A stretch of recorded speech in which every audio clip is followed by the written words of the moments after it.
اعوذ باللہ من الشیطان الرجیم بسم اللہ الرحمن الرحیم۔ ناظرین اکرام، السلام علیکم ورحمۃ اللہ وبرکاتہ۔ آج آپ کی خدمت میں ایک اہم مسئلے کو لے کر حاضر ہوا ہوں کہ وہ یہ ہے کہ انسان ڈپریشن کا شکار کیوں ہوتا ہے، اس کے اسباب کیا ہیں اور اس کا قرآنی اور روحانی علاج کیا ہے۔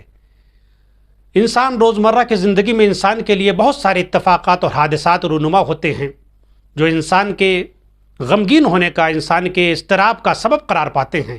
اگر یہ غم و غصہ، یہ اضطراب انسان کے اندر مدتوں تک رہے، کئی دنوں تک رہے، تو یہ انسان کے اندر ڈپریشن اور اضطراب دائمی اور پریشانی کا سبب قرار پاتا ہے، جو ایک خطرناک روحانی اور نفسیاتی اور روانی مرض کہا جاتا ہے۔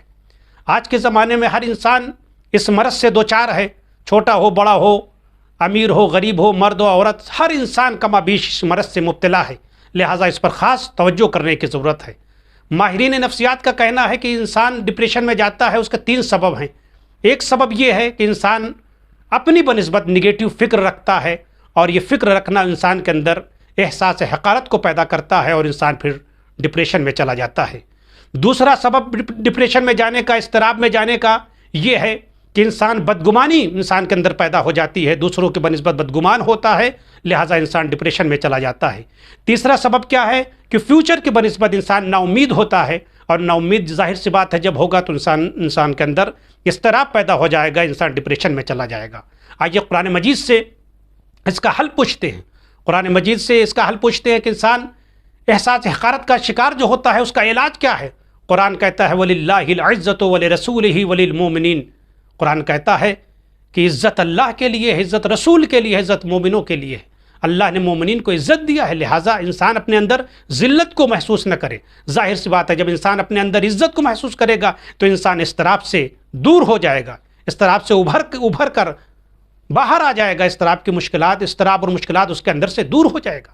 دوسرا سبب جو بدگمانی ہے، جس کی وجہ سے انسان اضطراب اور ڈپریشن میں جاتا ہے، اس کے لیے قرآن کہتا ہے یا ایھا الذین آمنوا اجتنبوا کثیرا من الظن ان بعض الظن اسم۔ دیکھو صاحبان ایمان کو خطاب کر کے قرآن کہہ رہا ہے بہت سارے گناہوں، بہت سارے برے گمان سے پرہیز کرو، بعض برے گمان جو ہے گناہ ہیں۔ قرآن نے منع کیا بدگمانی، انسان کے اندر بدبینی پیدا نہ ہو۔ ظاہر سی بات ہے بدبینی پیدا نہ ہوگی تو انسان جو ہے اضطراب کا کبھی شکار نہ ہوگا، ڈپریشن کا شکار نہ ہوگا۔ تیسرا سبب جو ڈپریشن کا نا امیدی ہے، قرآن کہتا ہے لا تقنطوا من رحمت اللہ، اللہ کی رحمت سے مایوس نہ ہو۔ اللہ کی رحمت سے مایوس وہ ہوتا ہے جو کافر ہوتا ہے، اللہ کی رحمت سے انسان مایوس نہ ہو۔ ظاہر سی بات ہے جب انسان اس قرآن کی ان تینوں آیات پر عمل کرے گا تو ظاہر سی بات ہے یہ جو ڈپریشن کے، یہ اضطراب کے تینوں سبب ہیں، انسان کے اندر کبھی پیدا نہیں ہو سکتے۔ یہ مصیبتیں، یہ اتفاقات، یہ حادثات رونما جو ہوتے ہیں انسان کی زندگی میں، کبھی امتحان کا سبب ہوتے ہیں انسان کے۔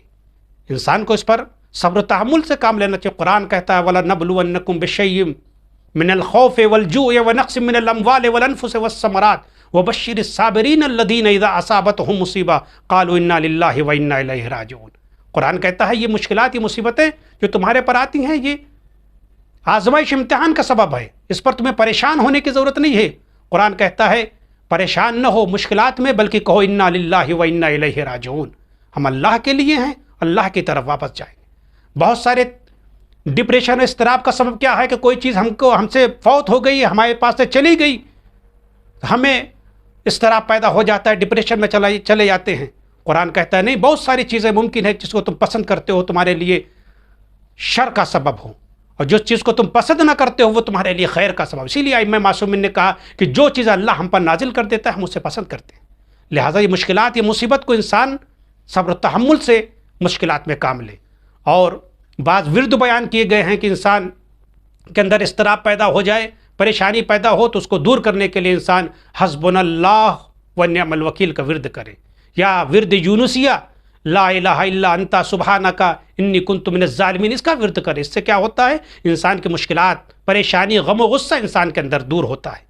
امام صادق علیہ السلام نے ایک جگہ پر فرمایا کہ اگر تمہارے اندر غم و غصہ پیدا ہو جائے، تمہارے اندر اضطراب پیدا ہو جائے، پریشانی کا تمہارے سبب قرار پائے، مولا فرماتے ہیں کہ وضو کرو، وضو کرنے کے بعد 2 رکعت نماز پڑھو، نماز پڑھنے کے بعد اللہ سے دعا کرو، استعینوا بالصبر والصلاۃ۔ کیا تم نے قرآن کی آیت کو نہیں دیکھا کہ اس میں قرآن پروردگار کہتا ہے کہ نماز کے ذریعے، روزے کے ذریعے اللہ سے مدد کا مطالبہ کروں۔ لہٰذا انسان مصیبت کے وقت پریشان نہ ہو، اضطراب کا شکار نہ ہو، بلکہ اللہ پر اعتماد رکھے۔ جو بھی مصیبت اللہ کی طرف سے آتی ہے اس میں یقیناً نعمت ہوتی ہے۔ سرکار سید الشہداء کی زندگی دیکھیں کہ ارباب مقاتل نے لکھا جیسے جیسے مصیبت کا وقت آ رہا تھا امام کا چہرہ نکھرتا چلا جا رہا تھا۔ لہٰذا ائمہ معصومین کی زندگی ہمارے لیے نمونۂ عمل ہے۔ ہم کو ائمہ معصومین کی زندگی سے درس لینا چاہیے تاکہ ہماری مشکلات اور مصیبت اور اضطراب ہماری زندگی میں کہیں نظر نہ آئے۔ والسلام علیکم ورحمۃ اللہ وبرکاتہ۔